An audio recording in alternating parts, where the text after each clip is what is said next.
بسم الله الرحمن الرحيم. إن الحمد لله نحمده ونستعينه ونستغفره ونعوذ بالله من شرور أنفسنا ومن سيئات أعمالنا.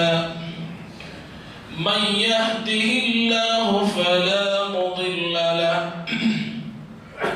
ومن يضلله فلا هادي له.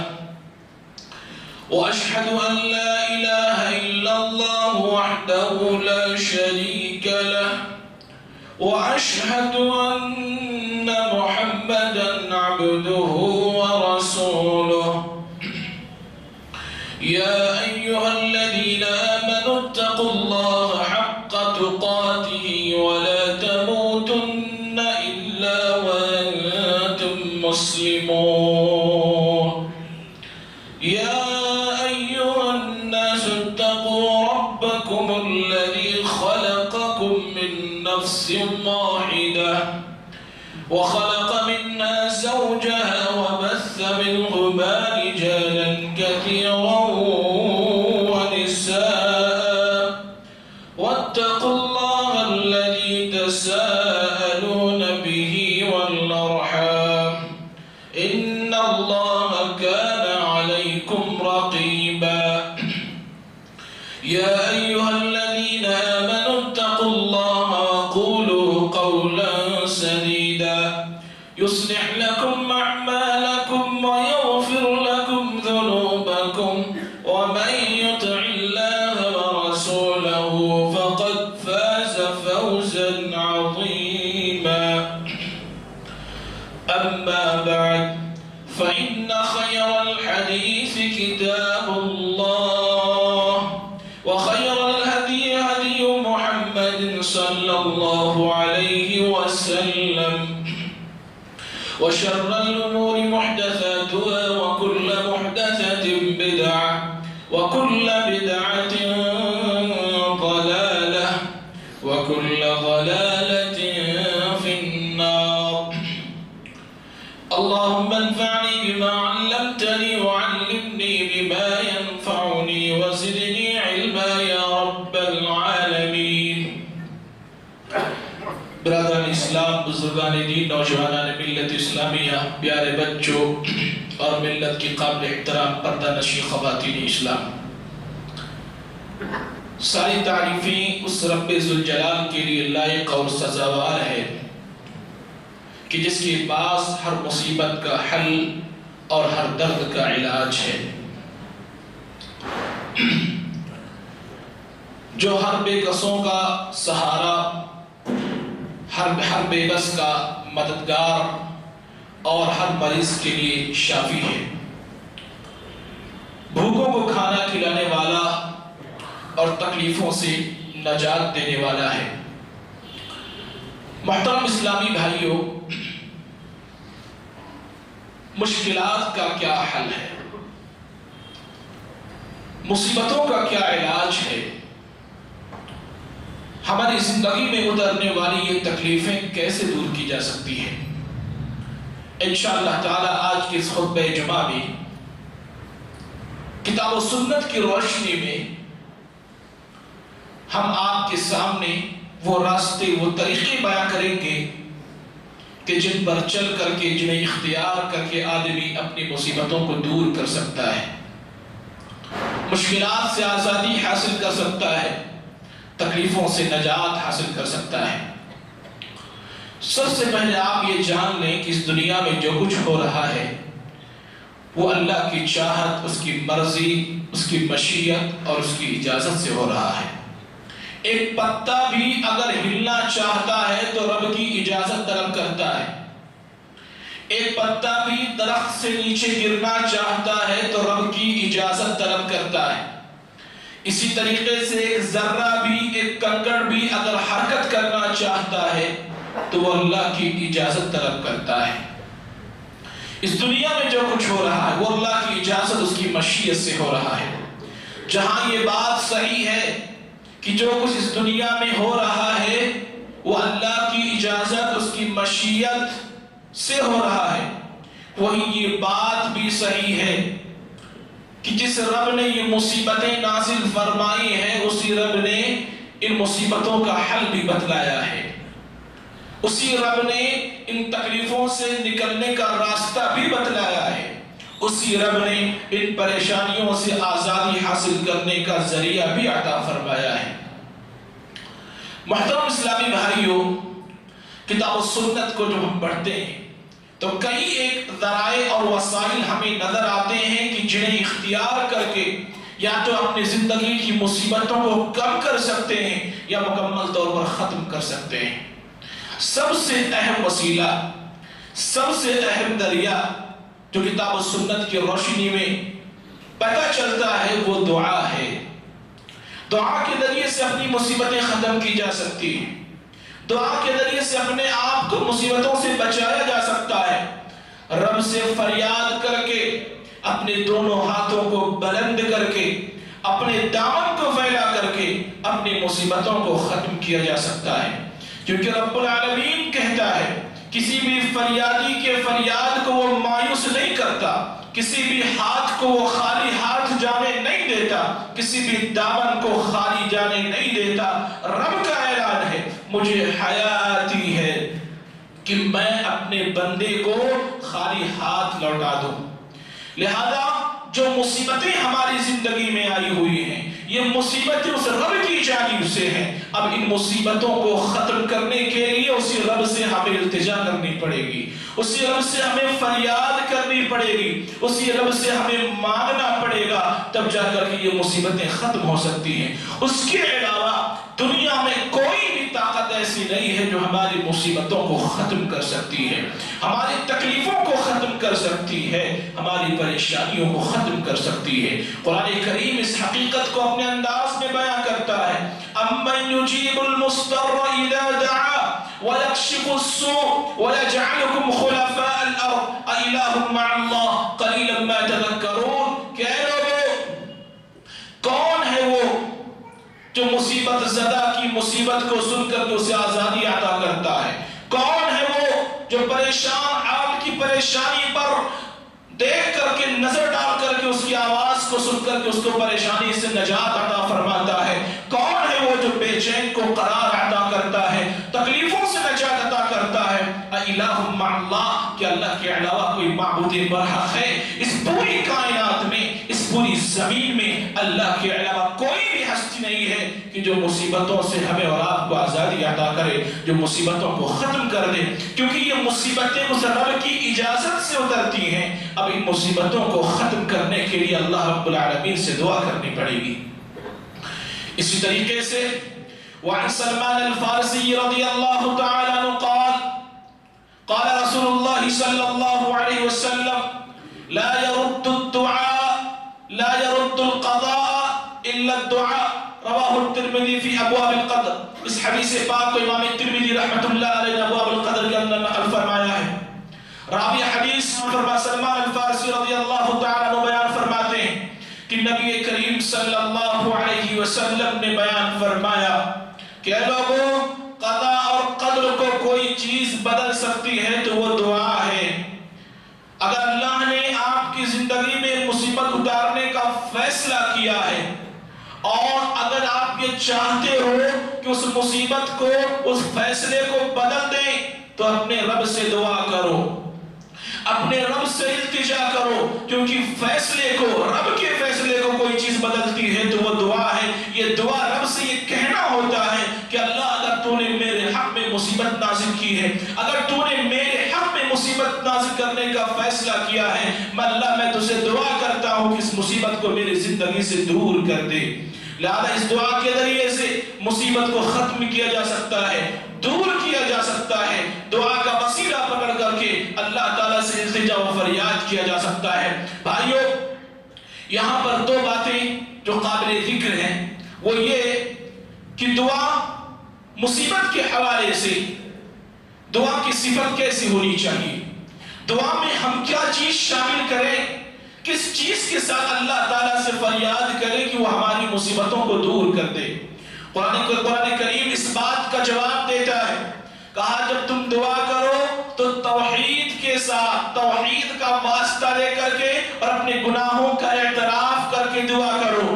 یہ کہو کہ رب تو کائنات میں تنہا عبادت کا مستحق ہے، تیرے علاوہ کوئی عبادت کا لائق نہیں ہے. سارے سجدے تیرے لیے، سارے رکوع تیرے لیے، ساری عبادتیں تیرے لیے. تو ربوبیت میں یکتا ہے، اسماء و صفات میں تنہا ہے، تیری کبریا کی کوئی مثال نہیں. اس طریقے سے اللہ کی وحدانیت کا اعتراف کرے انسان، اور پھر اپنے گناہ کا بھی اعتراف کرے کہ پاک پروردگار میں انسان ہوں، گناہ مجھ سے ہو گیا ہے، اگر تیری رحمت نہ ہوئی تو یہ مصیبت تباہ و برباد کر دے گی. اللہ تو غفور ہے، تو بڑا ہے، تو توحید ہے، تو توحید میں یکتا ہے، تیری وحدانیت کی کوئی مثال نہیں. اللہ اس مصیبت سے مجھے آزادی عطا فرما. یہ طریقہ قرآن کریم ہم کو عطا کرتا ہے. اللہ رب العالمین نے یونس علیہ السلام کے بارے میں نقل فرمایا کہ ہم نے یونس کو جب آزمائش میں مبتلا کیا، مصیبت میں مبتلا کیا، ہم نے ایک مچھلی کے پیٹ میں یونس علیہ السلام کو پہنچایا.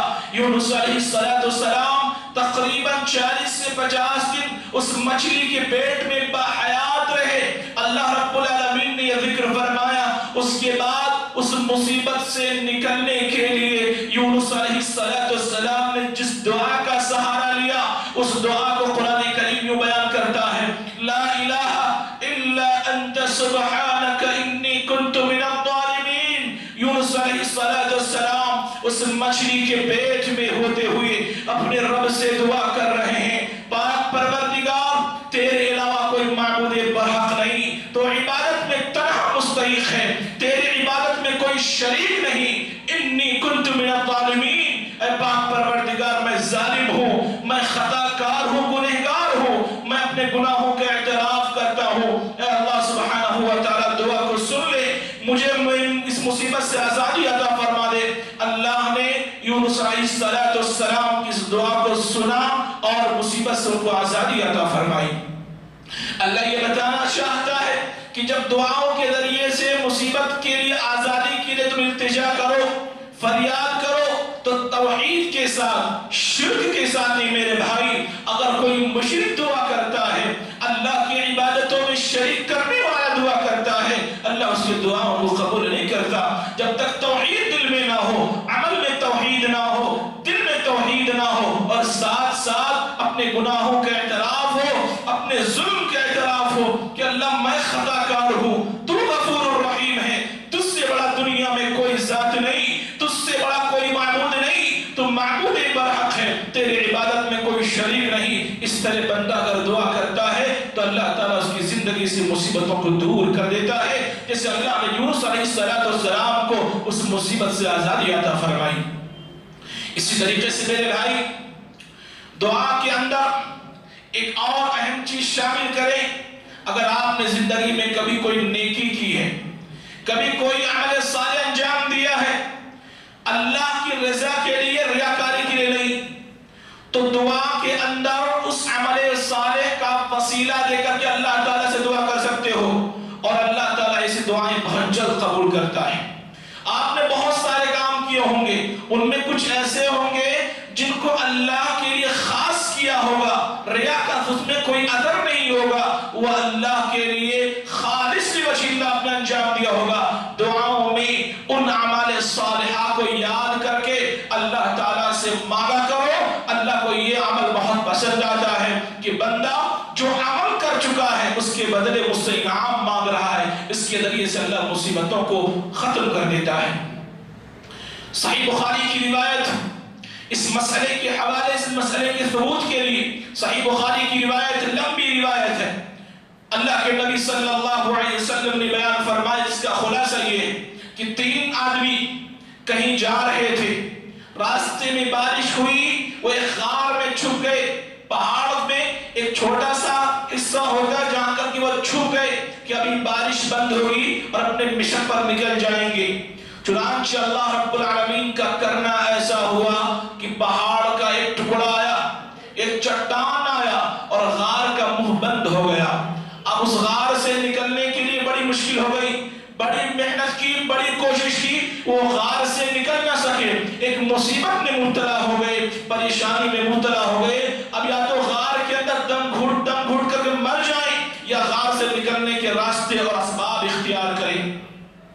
نبی کریم صلی اللہ علیہ وسلم نے بیان فرمایا کہ جب انہوں نے دیکھا اب مصیبت سے نکلنے کا کوئی راستہ نہیں، تکلیف سے نکلنے کا کوئی راستہ نہیں، تو انہوں نے اپنے دونوں ہاتھوں کو اپنے رب کی طرف بلند کر دیا، اللہ رب العالمین سے دعائیں کرنے لگے، اور جو انہوں نے کبھی نیکیاں کی تھی ان نیکیوں کو یاد کر کر کے اللہ تعالیٰ سے اس مصیبت سے نکلنے کے اسباب طرح مانگنے لگے، اللہ تعالیٰ سے اس مصیبت سے نکلنے کے راستے مانگنے لگے۔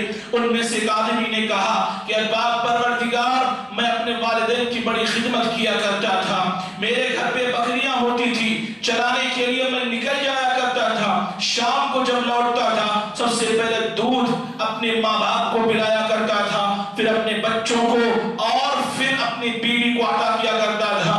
اللہ رب العالمین، ایک بار ایسا ہوا کہ میں بکریاں چلاتے چلاتے بہت دور نکل گیا، جب گھر کو لوٹا رات بہت ہو چکی تھی، ماں باپ سو چکے تھے، ایسے میں نے ماں باپ کو جگانا مناسب نہ سمجھا کہ ان کے نیند میں خلل واقع ہو سکتا ہے، میرے بچے بلک بلک کر رو رہے تھے، میری بیوی تڑپ رہی تھی بھوک کی وجہ سے، لیکن میں نے مناسب نہیں سمجھا کہ اپنے ماں باپ کو پلانے سے پہلے اپنے اولاد یا اپنے بیوی کو پلاؤ۔ پاک پروردگار، میں نے ماں باپ کو جگایا نہیں، بیوی بچوں کو پلایا نہیں، صبح تک انتظار کرتا رہا، جب ماں باپ اٹھے نیند سے بیدار ہوئے پاک پروردگار تو میں نے اپنے دودھ کا گلاس انہیں دیا، جب انہوں نے فراغت دے دی تو اپنے بچوں اور اپنی بیوی کو پلایا۔ اللہ، یہ ماں باپ کی خدمت میں نے تیری رضا کے لیے کی تھی، اگر یہ عمل تجھے پسند آیا تو پاک پروردگار اس مصیبت سے آزادی عطا فرما دے۔ اللہ رب العالمین کو ان کا یہ عمل، یہ دعاؤں کے ذریعے سے وسیلہ اور یہ عمل صالح کے ذریعے سے یہ پکڑنے والا وسیلہ اتنا پسند آیا کہ اللہ تعالیٰ نے غار کا منہ تھوڑا سا کھول دیا، لیکن ابھی بھی وہ نکل نہیں سکتے تھے۔ دوسرے آدمی نے اپنے اپنے طور پر دعا کی، اس آدمی نے دعا کی کہ پاک پروردگار عالم، میری چچا زاد بہن ہوا کرتی تھی، میں اس پر فریفتہ تھا، اس پر مجنوں پاگل بنا ہوا تھا، میں اس کے ساتھ غلط کام کرنا چاہتا تھا، لیکن وہ تیری بندی وہ ایسا کام نہیں کرنا چاہتی تھی۔ پاک پروردگار عالم، ایک بار کا واقعہ ایسا ہوا کہ اس کو کوئی مجبوری لاحق ہوئی، وہ میرے گھر پر آئی، اس نے مجھ سے کہا کہ میری مجبوری ہے، میں نے کہا کہ اگر میرا کہا مانو گے، میری چاہت کو پورا کرو گے تو میں جا کر کے تمہاری مجبوری کو پورا کروں گا۔ وہ مجبور تھی، وہ غلط کام کرنے پر راضی ہو گئی۔ پاک پروردگار، جیسے ہی زنا کرنے کے لیے میں آگے بڑھا، اس نے کہا یا عبداللہ اتق اللہ، اے اللہ کے بندے اللہ سے ڈر، اللہ کا تقوی پیدا کر۔ پاک پروردگار عالم، میں نے جب تیرا نام سنا میرے جسم میں لرزہ طاری ہو گیا، میرے جسم میں خوف طاری ہو گیا، ڈر کی وجہ سے میں نے وہ کام چھوڑ دیا۔ پاک پروردگار، تیرے نام کی وجہ سے، تیری خوشنودی کی وجہ سے میں نے گناہ کرنا چھوڑ دیا، اگر وہ عمل صالح تجھے پسند آیا ہو تو پاک پروردگار اس چٹان کے منہ کو، اس غار کے منہ تو ہٹا دے اور اس مصیبت سے نکلنے کا راستہ بتلا دے۔ اس طریقے سے تینوں نے اپنے اپنے دعاؤں کے اندر اپنے کیے ہوئے نیکیوں کا وسیلہ پکڑا تو اللہ نے اس مصیبت سے نکلنے کا راستہ انہیں عطا کر دیا اور وہ غار کھل گیا جہاں سے وہ سارے کے سارے لوگ نکل کر کے چلے گئے۔ تو یہ دعا کے اندر اس طریقے سے آدمی اگر دعا کرے، اپنے کیے ہوئے نیکیوں کا وسیلہ پکڑ کر کے دعا کرے تو اللہ تعالیٰ اس کی مصیبت کو ختم کر دیتا ہے، مصیبتوں سے نکلنے کا راستہ بتلاتا ہے۔ اور توحید کا مسئلہ ایسا میرے بھائی، مومن تو مومن، اگر کافر بھی توحید کا واسطہ لے کر کے اللہ سے دعا کرتا ہے تو اللہ اس کی بھی مصیبت کو ختم کر دیتا ہے۔ قرآن کریم اس حقیقت کو بیان کرتا ہے، فَإِذَا رَكِبُوا فِي الْفُلْكِ دَعُوا اللَّهَ مُخْلِصِينَ لَهُ الدِّينَ۔ اللہ رب العالمین نے بیان فرمایا، یہ کفار مکہ عام حالات میں اللہ کے ساتھ شرک کرتے تھے، عام حالات میں اللہ کے ساتھ شرک کرتے تھے، لیکن جب کبھی سمندر میں پھنستے تھے، سمندر کے بھور میں پھنستے تھے، سمندر کی لہروں میں پھنستے تھے، سمندر کے تلاطم میں پھنستے تھے تو انہیں اپنے موت پر، اپنے آپ پر ڈر ہوتا تھا کہ کہیں ہم ڈوب نہ جائیں، تو یہ کفار مکہ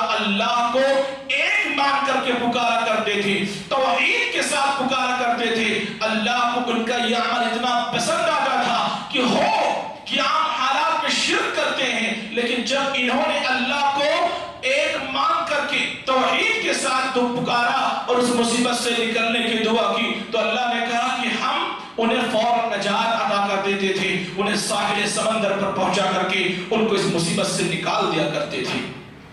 تو یہ دعا ہے، اس دعا کے ذریعے سے آدمی اللہ تعالیٰ سے اپنی مصیبتوں سے آزادی کے لیے فریاد کر سکتا میرے بھائی، اور توحید کا واسطہ لے کر کے دعا کرے، اللہ رب العالمین کے سامنے اس کی وحدانیت کا تذکرہ کر کے اور اپنی گناہوں کا اعتراف کر کے، اسی طریقے سے اگر کچھ اعمال صالحہ اس نے اللہ کے لیے انجام دیے ہوں انہیں شامل کر کے دعا کرے تو اللہ ان کی مصیبتوں کو ختم کر دیتا ہے، اور اس کے لیے سینکڑوں مثالیں جو قرآن کریم بیان کرتا ہے۔ اسی طریقے سے میرے بھائی ایک اہم وسیلہ جسے اللہ کے نبی صلی اللہ علیہ وسلم نے نماز قرار دیا کہ نمازوں کے ذریعے سے بھی مصیبتوں سے آزادی حاصل کی جا سکتی ہے، نمازوں کے ذریعے سے بھی مصیبتوں سے اپنے آپ کو بچایا جا سکتا ہے۔ قرآن کریم بیان کرتا ہے یا ایھا الذین آمنوا استعینوا بالصبر والصلاۃ، کہ ایمان والو مصائب میں، مشکلات میں صبر کے ذریعے سے اور نماز کے ذریعے سے اللہ تعالیٰ سے مدد طلب کرو۔ جو نمازوں کے ذریعے سے اللہ تعالیٰ سے مدد طلب کرتے ہیں اللہ انہیں مصیبتوں سے آزادی عطا فرماتا ہے۔ سورج گرہن کے وقت، چاند گرہن کے وقت نبی کریم صلی اللہ علیہ وسلم نے کہا فَإِذَا رَأَيْتُمُوهُمَا فَافْزَعُوا لِلصَّلَاةِ، کہ لوگوں جب سورج گرہن ہوتے دیکھو، جب چاند میں گرہن لگتے دیکھو، نماز کی طرف بھاگا کرو، کیونکہ نماز کے ذریعے سے اس مصیبت کو دور کیا جا سکتا ہے۔ ایک روایت میں اللہ کے نبی نے کہا فَصَلُّوا حَتَّى يُفَرِّجَ اللَّهُ عَنْكُمْ، سورج گرہن یا چاند گرہن کے موقع پر اس وقت تک نماز پڑھتے رہو جب تک کہ اللہ اس مصیبت کو تم سے ہٹا نہ دے۔ تو یہ نماز بہترین ذریعہ ہے، بہترین وسیلہ ہے مصیبتوں کو دور کرنے کا، تکلیفوں کو دور کرنے کا، پریشانیوں کو دور کرنے کا۔ اور میرے بھائی یہ نماز کوئی معمولی نسخہ نہیں ہے، نماز کوئی معمولی نسخہ نہیں، یہ نبوی نسخہ ہے، یہ نبوی نسخہ ہے، نبی کریم صلی اللہ علیہ وسلم کا یہ عمل ہے۔ حذیفہ بن الیمان رضی اللہ تعالیٰ عنہ کہتے ہیں کان رسول اللہ صلی اللہ علیہ وسلم اذا حزبه امر صلى، رواہ ابو داؤد فی کتاب الصلاۃ۔ اس حدیث پاک کو امام ابو داؤد رحمۃ اللہ علیہ کتاب الصلاۃ کے اندر نقل فرمایا ہے، کہتے ہیں نبی کو جب کوئی مسئلہ درپیش ہوتا تھا، کوئی مشکلات کا جب سامنا ہوتا تھا، اللہ کے نبی وضو کرتے تھے، نماز پڑھتے تھے اور اللہ تعالیٰ سے اس مشکل سے نکلنے کے لیے دعا کرتے تھے۔ یہ مجرد نسخہ میرے بھائی، کبھی اس پر عمل کر کے دیکھو تو صحیح، مصیبتیں ایسے غائب ہوگی کہ آپ کو اندازہ بھی نہیں ہوگا۔ تو یہ نماز بہترین وسیلہ ہے، بہترین ذریعہ ہے کہ آدمی عام حالات میں جب بھی اسے مصیبت لاحق ہو وضو کرے، مسجد میں آئے، 2 رکعت نماز پڑھے اور اللہ رب العالمین سے دعا کرے، اللہ اس کی مصیبتوں کو ختم کر دیتا ہے۔ اسی طریقے سے تیسرا اہم وسیلہ، اہم ذریعہ صدقہ ہے۔ صدقات و خیرات کے ذریعے سے اللہ رب العالمین مصیبتوں کو دور کر دیتا ہے۔ میرے بھائی کبھی کبھی جو مصیبتیں ہماری زندگی میں نازل ہوتی ہیں یہ اللہ تعالیٰ کے غضب کا اظہار ہوتی ہیں، اللہ کے غصے کی وجہ سے جب اللہ ہم سے ناراض ہوتا ہے تو مصیبتوں میں مبتلا کرتا ہے۔ ایسے میں اللہ کو راضی کرنا بہت ضروری ہے، تبھی جا کر کے مصیبت ختم ہو سکتی ہے۔ اور صدقے کے اندر، صدقے کے ذریعے سے اللہ کو راضی کیا جا سکتا ہے۔ انس بن مالک رضی اللہ تعالیٰ عنہ بیان فرماتے ہیں کہ نبی کریم صلی اللہ علیہ وسلم نے کہا ان الصدقہ لتطفئ غضب الرب، کہ صدقات و خیرات، غریبوں کا خیال، یتیموں کا خیال، مسکینوں کا خیال، یہ رب کے غصے کو ٹھنڈا کر دیتا ہے۔ اور جب رب کا غصہ ٹھنڈ ہو جائے، رب کا غصہ جب ختم ہو جائے تو یہ مصیبتیں از خود ختم ہو جائیں گی۔ لہذا مصائب کے حالات میں صدقات و خیرات کیا کرو۔ اور اللہ کے نبی نے بیان فرمایا تھا کہ سورج میں جب گرہن لگے، چاند میں گرہن لگے، نماز کے ساتھ ساتھ تم صدقات و خیرات بھی کیا کرو، کیونکہ اس سے اللہ کا غضب ختم ہوتا ہے، اللہ کا غصہ ختم ہوتا ہے۔ اور اللہ تعالیٰ جب غصے سے اپنے جب اللہ کا غصہ ختم ہو جاتا ہے تو یہ مصیبتیں بھی ہماری زندگی سے ختم ہو جاتی ہیں۔ اسی طریقے سے بھائی نبی کریم صلی اللہ علیہ وسلم نے کہا کہ زمین والوں پر رحم کرنے سے مصیبتیں ختم ہوتی ہیں۔ نبی صلی اللہ علیہ وسلم نے کہا الراحمون یرحمہم الرحمن یرحموا من فی الارض یرحمکم من فی السماء، کہ اے لوگو زمین والوں پر رحم کرو، آسمان والا تم پر رحم کر کے تمہاری مصیبتوں کو تم سے ختم کر دے گا۔ اسی طریقے سے اللہ کے نبی صلی اللہ علیہ وسلم نے بیان فرمایا واللہ فی عون العبد ما کان العبد فی عون اخیہ، کہ اللہ رب العالمین اپنے بندے کی اس وقت تک مدد کرتا رہتا ہے جب یہ بندہ کسی انسان کی مدد کرتا رہتا ہے، اس سے بھی مصیبتوں کے اندر کمی یا مصیبتیں مکمل طور پر ختم ہو جاتی ہیں۔ اسی طریقے سے میرے بھائی اور بھی بہت ساری چیزیں ہیں، جیسے کہ آدمی استغفار کو لازم پکڑے، استغفار کے ذریعے سے، توبہ کے ذریعے سے، استغفر اللہ پڑھنے کے ذریعے سے یا اللہ تعالیٰ سے اپنے گناہوں کی مغفرت مانگنے کے ذریعے سے بھی مصیبتیں ختم ہو جاتی ہیں۔ نبی کریم صلی اللہ علیہ وسلم نے بیان فرمایا من لزم الاستغفار جعل اللہ له من كل هم فرجا ومن ضيق مخرجا ورزقه من حيث لا يحتسب، کہ جو استغفار کو لازم پکڑتا ہے، استغفار کو لازم پکڑتا ہے، اللہ ہر مصیبت سے نکلنے کا راستہ عطا کرتا ہے، ہر تنگی سے اسے آزادی عطا کرتا ہے، اور روزی ایسی جگہ سے اس کو دیتا ہے جس کا اسے گمان بھی نہیں ہوتا، ایسے ایسے راستوں سے اس کے پاس روزیاں آتی ہیں۔ تو یہ استغفار بھی اپنے آپ کو، یہ استغفار بھی اپنی زندگی کی مصیبتوں کو دور کرنے کا ایک بہترین ذریعہ ہے، اسے اپنانے کی ضرورت ہے، اسے اپنے زندگی کا لازمہ بنانے کی ضرورت ہے۔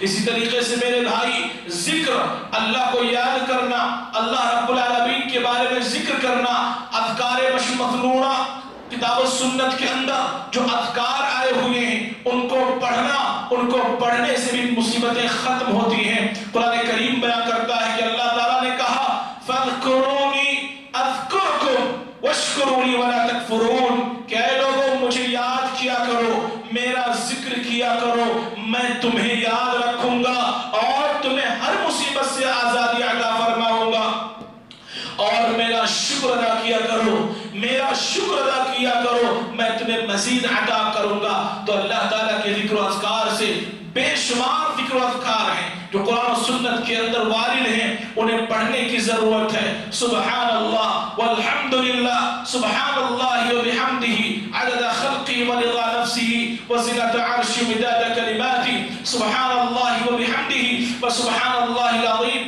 اس طرح کے اذکار بے شمار ہیں، انہیں یاد کر کے پڑھو۔ اگر مصیبتوں سے آزادی چاہیے، مصیبتوں سے نجات چاہیے، پریشانیوں سے چھٹکارا چاہیے، ان اذکار کو یاد رکھو گے تو اللہ تعالیٰ تمہیں یاد رکھے گا۔ بھائیو اس کے علاوہ صلاۃ فجر کو پڑھنے سے بھی مصیبتیں ختم ہوتی ہیں۔ اللہ کے نبی صلی اللہ علیہ وسلم نے کہا کہ جو من صلی الصبح فهو فی ذمۃ اللہ، کہ جو صلاۃ فجر کی ادائیگی میں پابندی سے ادا کرتا ہے وہ اللہ کے ذمے میں ہو جاتا ہے، اللہ تعالیٰ کی طرف سے اسے سیکورٹی حاصل ہو جاتی ہے، اللہ تعالیٰ کی طرف سے اسے ضمانت مل جاتی ہے، اب نہ کوئی شیطان اسے نقصان پہنچا سکتا ہے نہ دنیا کی کوئی طاقت اسے نقصان پہنچا سکتی ہے۔ تو یہ اسباب ہیں، یہ ذرائع ہیں، یہ وسائل ہیں، ان پر عمل کر کے، انہیں اختیار کر کے ہم اپنے آپ کو تکلیفوں سے بچا سکتے ہیں،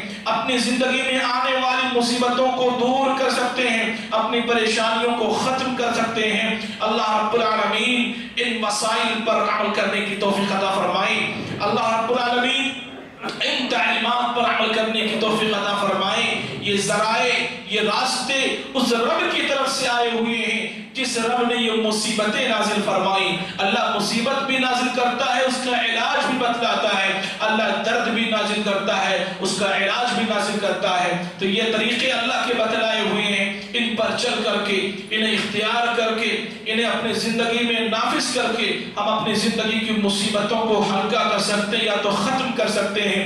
اللہ رب العالمین ان اذکار کو، ان مسائل کو اپنانے کی توفیق عطا فرمائے، اللہ رب العالمین ان راستوں پر چلنے کی توفیق عطا فرمائے، اللہ رب العالمین ان تعلیمات پر عمل پیرا ہونے کی توفیق عطا فرمائے۔ اللہ رب العالمین جب تک دنیا میں رکھے، کتاب کتاب و سنت پر باقی رکھ، جب ہمارا خاتمہ ہو تو امام بالخیر پر ہو۔ صلی اللہ علی خیر خلق محمد وعلی آلہ وصحبہ اجمعین برحمتک یا ارحم الراحمین۔